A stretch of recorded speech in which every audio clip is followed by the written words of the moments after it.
Wonderful. You made it. I don't know how you made it, but you made it. And that's the most important thing. Amen? That you're actually here today with us. All right, let's go to Mark chapter 9, verse 33. If we can put it up. Do we have that PowerPoint ready? Mark 9:33. It is a pleasure to be here. We're so glad that we can start a service together. Amen? Joined together like it should be.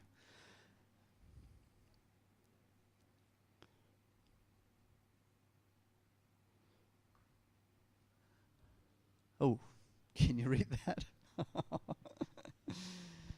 All right, and this is what it says. Let's read. And he came to Capernaum, and being in the house, he asked them, "What was it that you were disputing among yourself in the way?"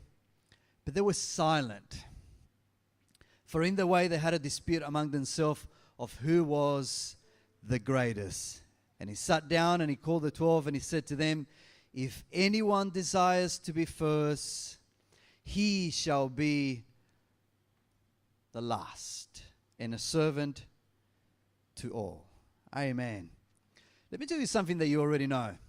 We all love to be at the front of the line. We all love it, right?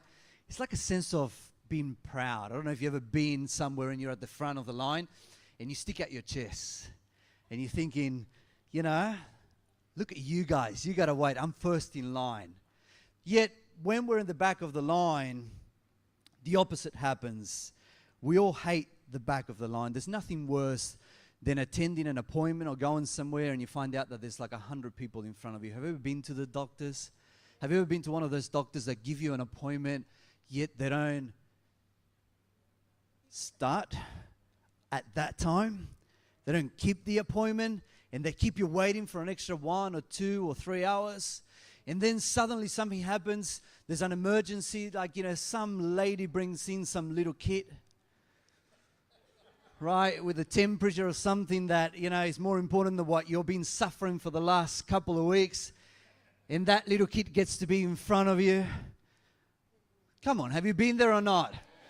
Because we're all Christians here in church, and then we get to somewhere and we're thinking like, oh my goodness. Or when you're stuck in traffic and somebody cuts you off.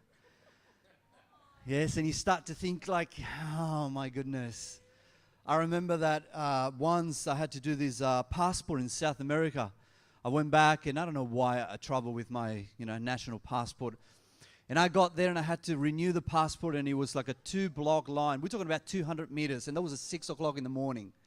So I was at the back of the line at 6 o'clock in the morning, and we're talking about hundreds and hundreds of people. So by the time I got to the front of the line, it was about, past 1 type of thing. Not a nice thing. And everybody kind of hates the back of the line. There's something about the back of the line that causes irritation and frustration and anger. And you kind of go back to every event that caused you to be on the back of the line. I want you to put up maybe the next slide and have a look what's out there. Does that look familiar? Being in the back of the line, being somewhere in the middle. Let's go to the next one. Is that you sometimes? When you're in a hurry? When you want to get to the front of the line? Let's go one more. That's you at the back of the line, isn't it? You're kind of thinking like, oh my goodness, how long is this going to take? Now, what's at the front of the line? At the front of the line, you get first speak. You get to make the decisions that you want. You will get the most of it. You'll be less worried. You get out faster. You'll be less frustrated. And you're most likely to win. So I want to talk to you this morning about going to the back of the line. Because nobody loves to go to the back of the line unless you really have to. And the only reason why sometimes we go to the back of the line is because we got there late, not because we choose to go to the back of the line. Let me ask you a question today and be honest about it, really honest. If we had Jesus today here in this church, physically, on the flesh, and I tell you in what room he was here in church, how many of you would actually run to go and see Jesus? Put up your hand if you will run to go and see him. So like 3 of you. The rest of you will not bother. Be honest. I really want you to be honest. Would you run to go and see him? If there was a possibility that I could bring Jesus on the flesh just for a 20-minute session, for the first person to get there and have that 20-minute session, how many of you would you elbow the person next to you? Step on someone accidentally maybe just trip the person in front of you. All for the good of being able to see Jesus. But most of us will, right? Most of us will lose that fear and that shyness, and we will just run. I know that I will run if I could do that. Speak to him face to face for 20 minutes. Most of us will actually do so, right? We'll go. We want to go to the front of the line. We want to go to the best place. We want to make those decisions. We want to be in a place where we believe that there is a blessing. And there's no line about it. At the front of the line, there is this perspective that we are blessed. There is a perspective that you need to be the head and not the tail. And when we think about it, the first thing that comes to my mind is we've got to be on top. We've got to be on top of that ladder, on top of that mountain. We got to be at the front. At the front is good. At the front, you get to win. You get to choose. You get to make the decisions that you really want. You get to have as much as you want. Right? You get to be the boss. You get to be someone that is on top. Now, Matthew chapter 5 describes those who are really blessed. And the Bible says that these people are the followings: the mourners, the meek, the hungry, the merciful. Can you say merciful? You know what merciful is? Is those who actually give even to those that don't deserve. The pure in heart, the goody two-shoes. I'm sure you will love to be called the goody two-shoes when you were at school, right? The hungry, the peacemakers. You know what the peacemakers are? What are the peacemakers? I want you to kind of talk to me today. I want you to interact. I want you to get this message. What are the peacemakers? When we say the peacemakers, what comes to your head? What comes to your mind? What's a peacemaker? Not a pacemaker, a peacemaker.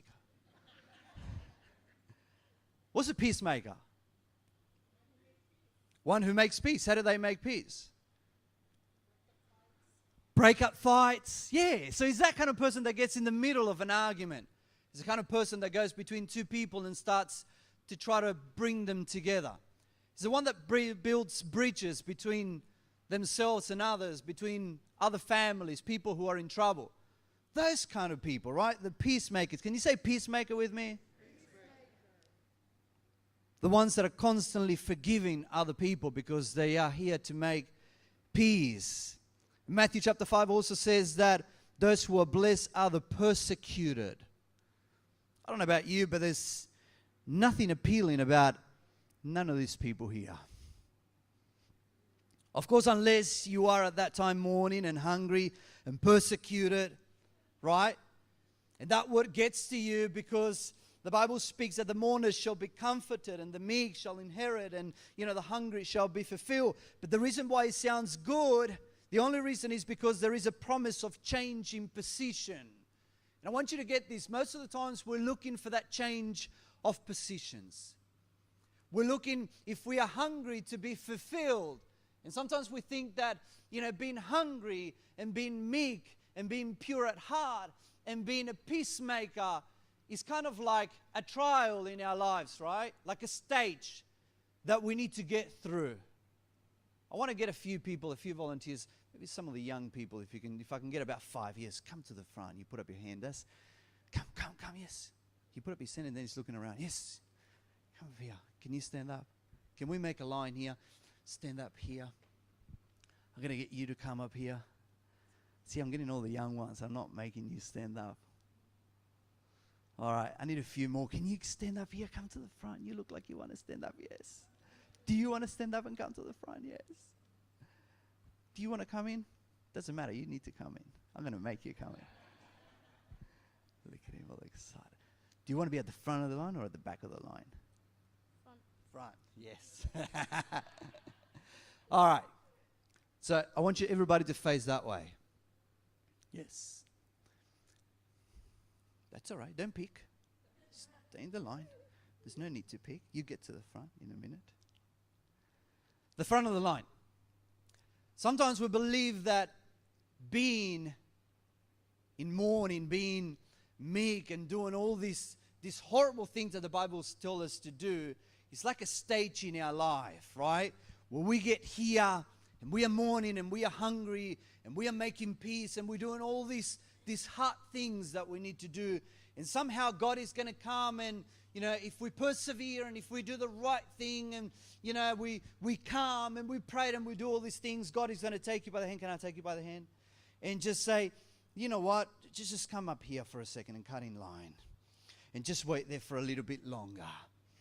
And then as you persevere a little bit more and, you get to learn a little bit more and maybe, start serving a little bit more, God will come again and say, you know what? You deserve to be up here. My blessing will come, And you're no longer mourning and you're not longer, being all meek and really pure and very, naive and out there and suffering because you're progressing, right? It's like change in the environment. God promised that He will change, that He will restore, that He will bring all these blessings. And finally, we think that God is going to come and take us to the front of the line here where you can get best pick, where we can choose, where we can, somehow get to the front and now we get to make those decisions that we couldn't make for the last 6 months or 12 months or 3 years. Sometimes we get stuck. We think in the back of the line and we're up here and we're suffering all these things. And our desire is to move slowly. And we think when we think about progress in the Word is moving to the front of the line.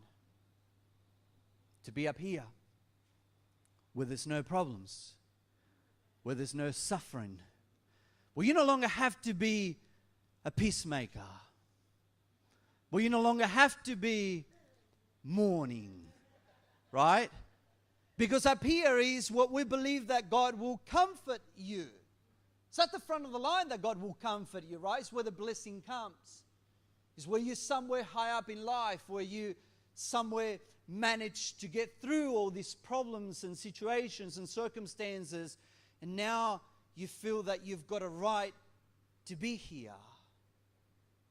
And you look back to the back of the line, you look to the back of the line, and you kind of feel sorry for the people that are here, right? For the hungry, for the peacemakers, for those who are having it a bit tough, those who are struggling and we come from the front of the line and we kind of get to the idea that now you're in a stage where you can pray for those people, right? And you can bless them. But we can ask God, because I've experienced that. I know what it's like. Have you ever felt like that? Or when you minister to people, like you ever said, I know what it's like to be like that, because you've been there 10 years ago, 25 years ago. I've experienced something a bit similar about that crying business that you're talking about. That sadness, struggling with money a little bit, not being able to pay the rent. Come on. And we get to the front of the line and we feel like, now I'm in a position where I can just bless from here, where I can love from here, where I can do all these things. But no matter what, I want you to get that in your mind. We believe that we got to get to the front of the line. This is our goal. We got to get to the front. We got to get to a place where we are blessed, where we finally receive and conceive and, be able to experiences the blessings and the promises that God has given me 25 years ago when He prophesied over me when I was a young kid, and it still hasn't taken place. How many promises have you received from God that hasn't taken place yet? I want you to just think about it for a minute.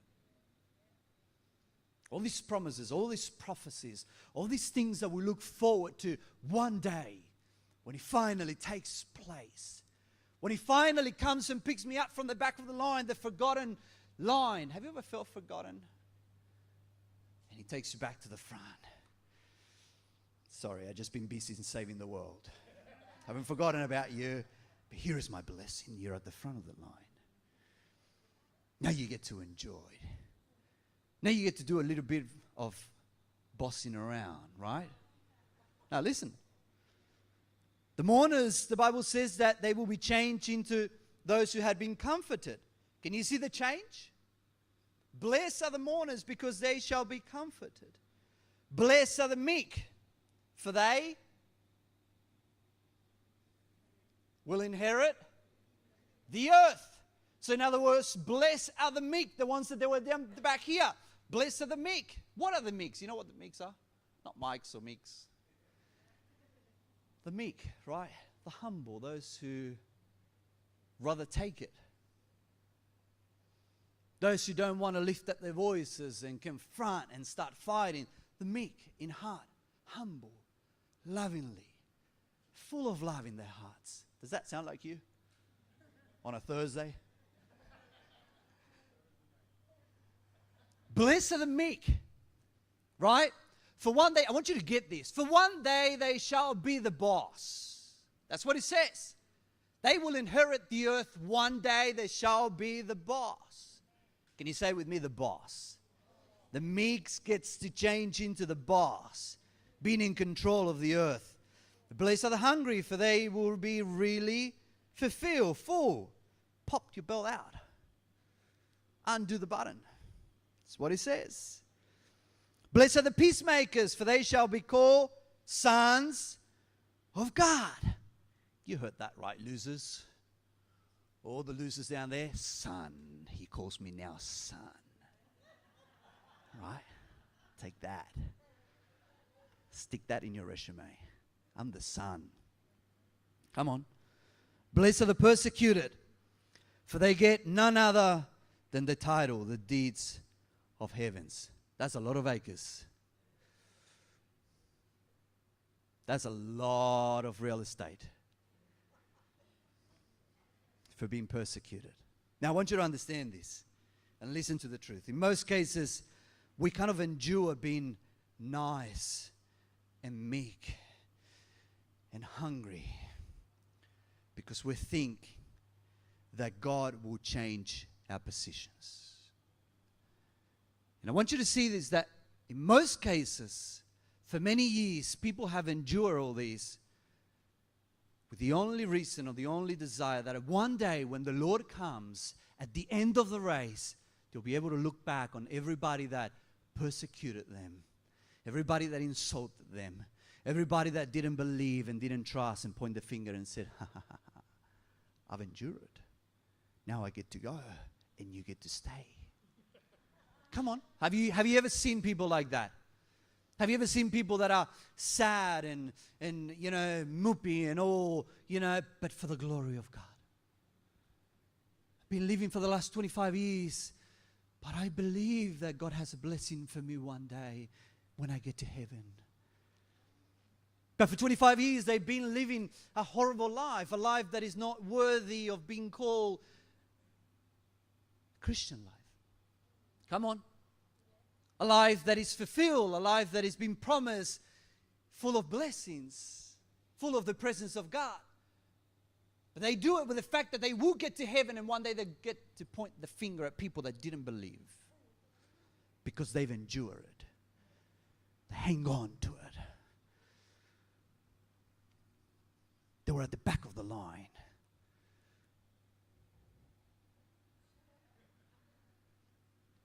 Come on. Now listen careful to this. I want you to see something. I want you to see that bless doesn't change your position. The Bible says, blessed are the mourners, blessed are the meek, blessed are the hungry. The word bless, do you know what the word bless means?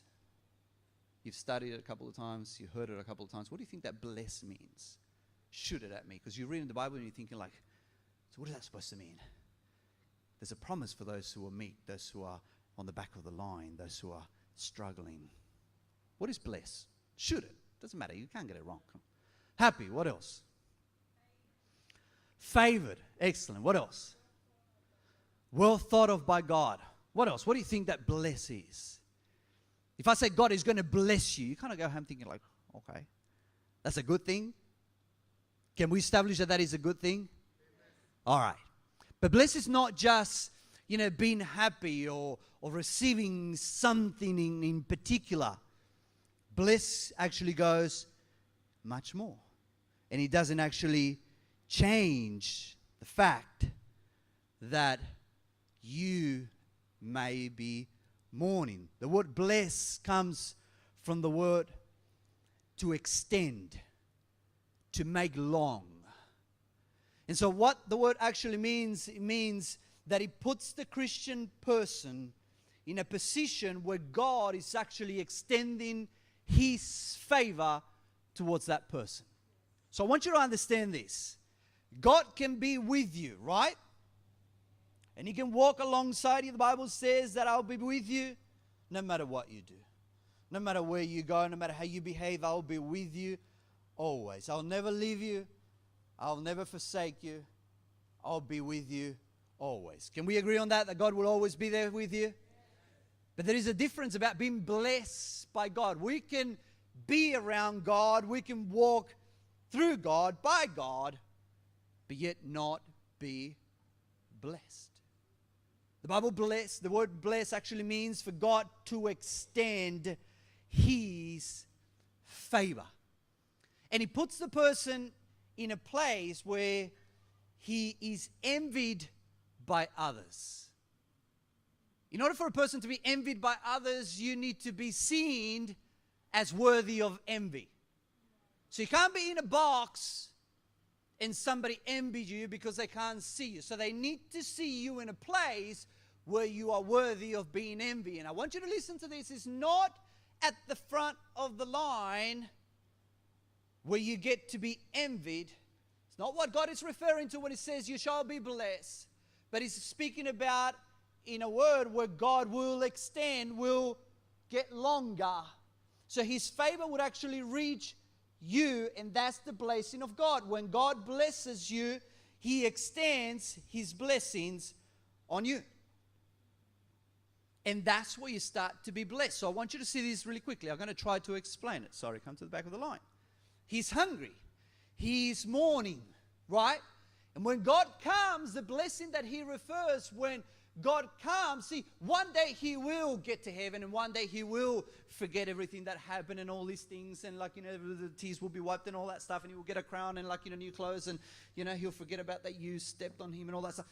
But He's not talking about that. He's talking about right then and there. And see, we're confused with, one day I will be comforted. But that's not the blessing of God. The blessing of God happens right then and there. The comforting will happen later on.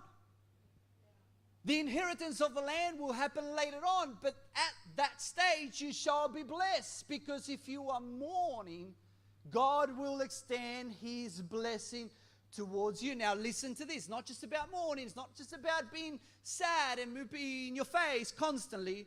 It's about a state of being humble. You see, God knows your heart. And He knows your desires.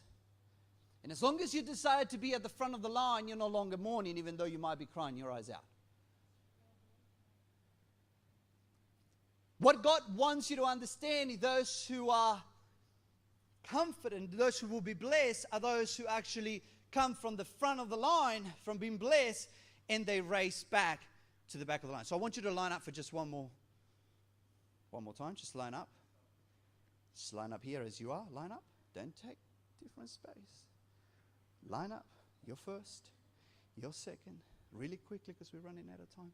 I know that you're tired. Just come up here. Third, fourth, fifth. Come here. Stand there. All right, just come up here. Just come to the front a little bit. Okay. So I want you to do this. I don't want you to be first ever again. In fact, if you're first, you're going to lose this race. So what I want you to do is I want you to always be last. So what do you have to do in order to be last? You got to go to the back of the line. Okay? So can we play this game really quickly? Once you get to the front of the line, I want you to race back to the back of the line. Can you do it? Go. To the back. To the back. online, to the back, come to the front, on to the back, to the front, to the front, come on, to the back, quick, to the back, to the back. Fight it out, come on, don't be first. Don't be first, we're going to count to 10. Whoever is at the front of the line when we count to 10, you're going to lose. 1, 2, don't be at the front of the line. 3, 4, 5, come on, 6, 7, you're at the front of the line. 8, 9, you're at the front of the line. 10, all right? Can you give me a round of applause really quickly?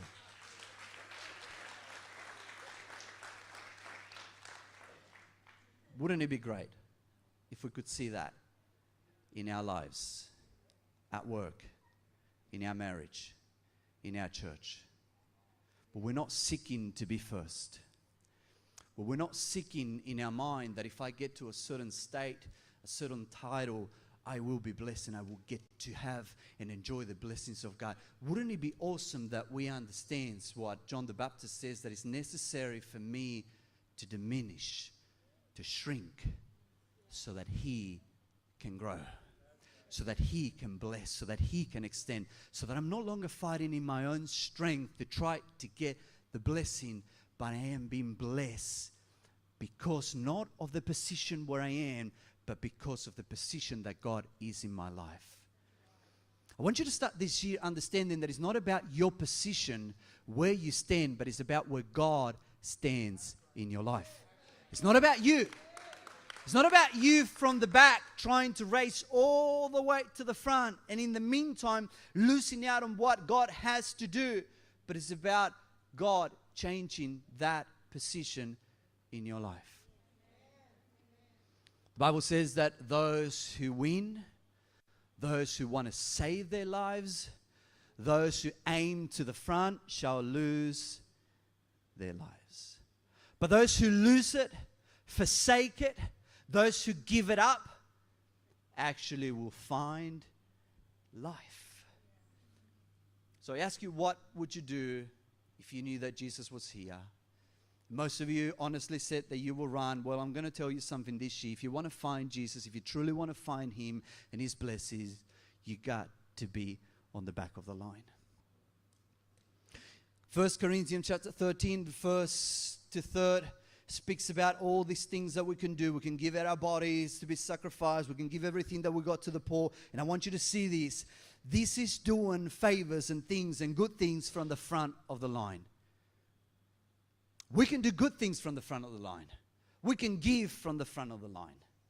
We can do a lot of sacrifices from the front of the line. But then from verse 4 onwards speaks about love from the back of the line, where love is kind, where love is long-suffering, where love is not as easy as from the front of the line. So what I want you to see is something really good. That being mourning, being meek and being pure in heart and being a servant for God is not a stage in your life, it's not a season in your life, but it's a state of who you need to be always. We don't change because now we are up here somewhere. The fact is that the problem remains where we try to aim from the front of the line and we forget that our position is always going to the back. Is always remaining of who we are. The problem is that sometimes position can change someone. Have you ever seen anybody that, had a good relationship with God until they got that perfect job? They got to the front of the line here, and now from the front of the line, they're kind of helping. They're still giving, but they're no longer what God has called them to be, a servant. The Bible says if you have a servant who has worked all day long and he comes in, who of you would actually tell them, you know what, sit down, rest, just relax for a little bit. You've done your work. You've done everything that you had to do. Don't get stressed out. Luke 17:7. But which of you who has a servant plowing and feeding will say to him immediately after he comes back from the field, Come and recline. This is Jesus saying to his disciples, who of you that have a servant that has been working his way up from the back of the line, working hard, suffering, enduring, and coming all the way to the front, and finally is here, finally says, I'm back. Come in and recline. Take it easy. But instead he says, he will not say to him, prepare something that I might eat. And gird yourself and serve me until I eat and I drink, and afterwards you can drink and you can eat. Once you do the will of God, there is plenty of blessings still for you. Once you serve God, there's still plenty of happiness for you to enjoy. How many of you understand that? Once you start serving God, there's plenty of blessings to still go around. You will not run out of fun, young person. Once I start serving God, I can't do this, I can't do that, and I'm going to be sad and at the back of the line, mourning and meek and all here and pure at heart. So we get a lot of young people that end up leaving the church because they don't understand that when you turn your heart to God and you become God's servant, is better at the back of the line. Better than the middle, and so much better than the front. Because you can be at the front here, but when you're at the front because you made it on your own, and you want to kind of remain at the front, because nobody wants to leave the front of the line. How many of you say amen? Have you ever seen that line up for the iPhone? People don't even go to the toilet. They take their own little bottles in there. They don't want to miss out. Because if you miss out, you got to go to the back of the line. Listen to this. When we make something out of ourselves on our own strength, most of the times we don't want to leave that position. Because we got there on our own strength and our own suffering, and after mourning and, being so meek and so patient with his people and like everybody else, and you don't understand what I had to go through to get to the front of the line. Is that you? Come on. That's me sometimes. Let's be honest today. Because there will be stages in your life where you constantly move around from the back to the middle to the front. The problem is when we want to remain at the front. And we forget that our position is as a servant, not to recline, not to be, okay, now, let me rest, but it's always to be at the back of the line. Jesus says we are servants. We are his servants. And that's an awesome title. Come on. Does he thanks the servant because he did the things that he was commanded him to do? I think not. So likewise, when you shall done all the things that are commanded you to do, say, we are unprofitable servants, for we have done what we ought to do, and we ought to take that title of unprofitable servants. We're not there to make a profit. We're not there whether God blesses me or not. We're not there just so that he can fulfill something great in my life. We're there because that's who we are. We are sons of God, and we are those who will inherit the earth today, not until he comes back. We are his sons and his daughters today. Come on, you are the inheritance, the true heirs of the earth today, not tomorrow. The Bible says that by his stripes we were healed. I don't have to wait until he comes back to leave that healing in my life. But the problem is that we look towards that healing, that blessing as a way to get up from the top, from the back to the top of the line. And that's where we get it wrong. We fight and we have arguments. Have you ever had a fight with your partner, with your wife? And you want to get to the front of the line? Come on. Be honest. There's nothing better than ending it up in the front of the line. That's right. How did that work out for you? What would it be like if in every marriage, every time we have an argument, Every time that there's a dispute, every time that there's a problem, every time there's confrontation and things happening, we chase all the way back to the end of the line. And we end up having this, not this idea, this, momentarily thing, but this attitude, this character of belonging to the back of the line. Where is God that blesses me? God said to Moses, go and I will take you and your people to the front of the line. And I will cause you to be blessed and increase and have everything they've ever wanted. You will get to make all the decisions. You will be the boss. And Moses said, Lord, if you don't come with me, there's no point for me to be anywhere at the front of the line. I'd rather be at the back, but with you. And I want you to get this attitude. What would it be like if we start 2018 serving God from the back of the line? What would it be like if we truly obeyed God? If you're in church and you're about to give your offering, right? And then you remember that someone has something against you. Bible says, leave the offering. So I want you to picture this really quickly. We're not talking about here where everybody can get up at the same time. We're talking about back on those days in the temple where you took your little animal and you lined up, right, for hours. And you got to the front of the line and you gave your animal to be sacrificed, and they ask you what's the sacrificial for, and you explain to them. And then God says, you're at the front of the line.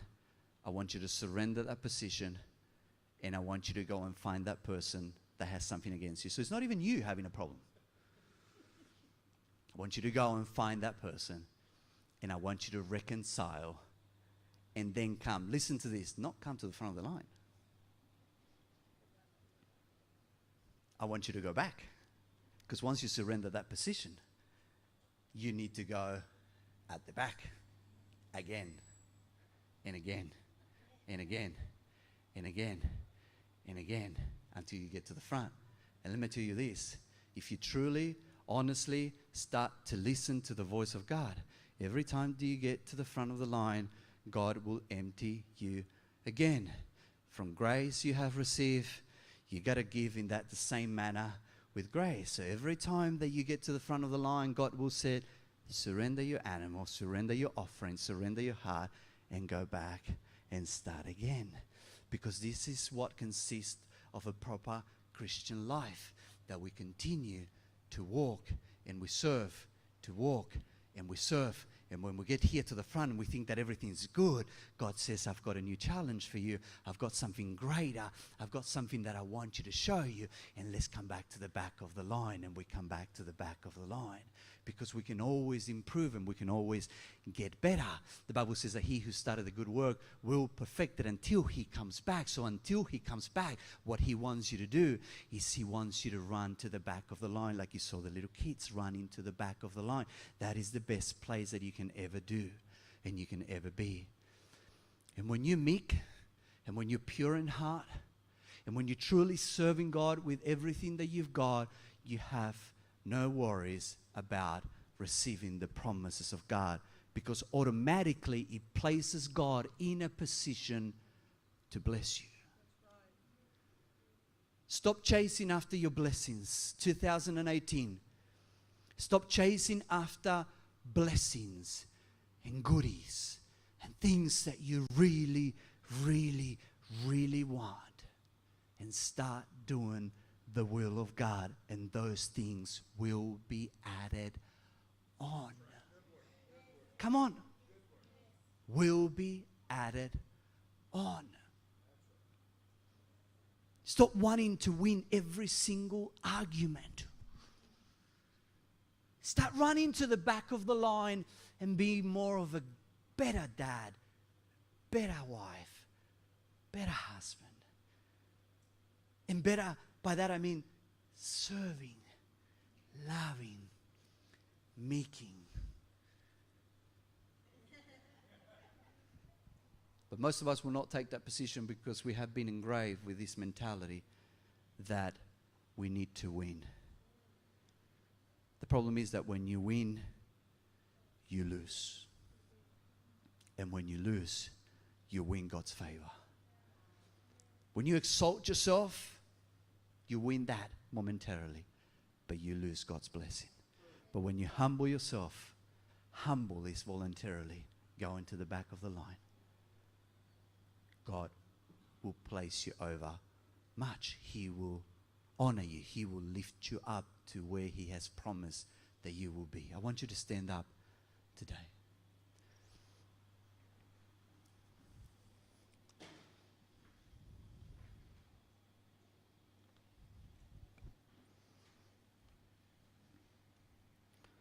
I want you to take a minute to explore your life.